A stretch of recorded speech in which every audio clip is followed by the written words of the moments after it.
Here at the IAC National Summit with ARUTZ SHEVA, we are now with Rabbi Doron Peretz. Shalom. Shalom, Yoni. Great to be with you. Thank you for joining us, President of the World Zionist Organization and, of course, of Mizrahi Olami.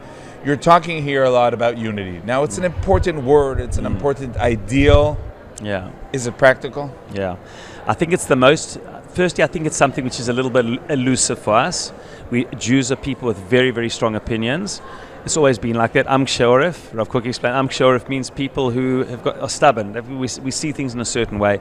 But I think that's always been our challenge. Our sages have always said that lack of internal unity has always been our challenge. And I think today more than ever, that's what we need.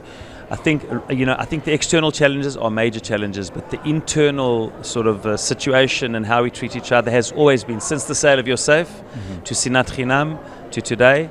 That is our challenge, and that's in our hands, something we can control. But there is a concern that, what we felt at the beginning of the war, throughout really a long time, unity, something different. See, the problem is going away. No, the problem, Yoni, is that when we've got a strong external enemy, we tend to put the differences aside. But that's our challenge now.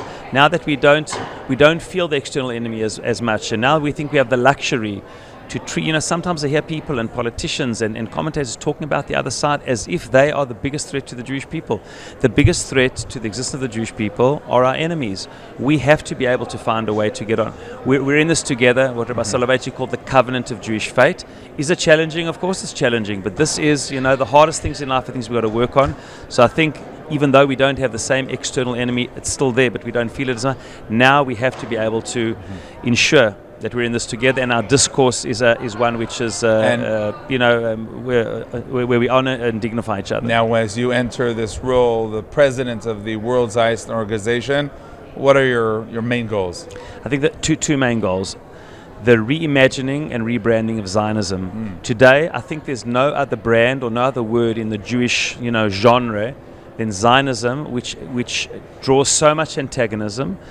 There's a word only in recent months, you hear the word Zio.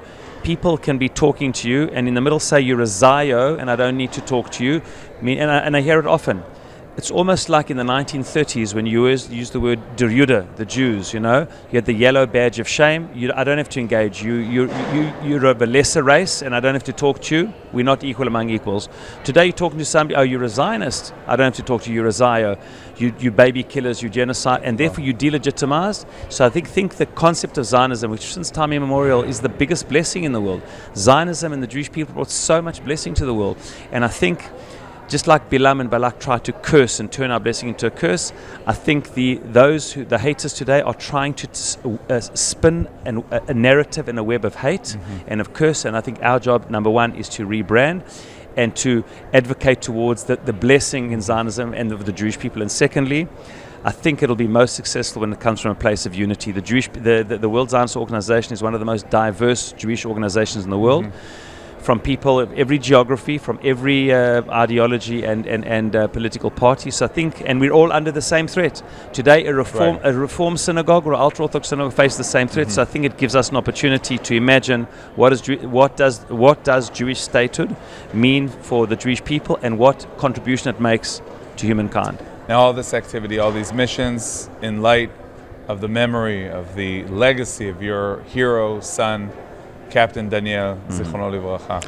I must say that where Daniel inspires me, that he was part of a tank which fought Ke'ish Echad B'Lev Echad, his soldier who came out alive, Matan Angres, got up from his hospital bed to come and pay tribute to his commander 1 or 2 days later.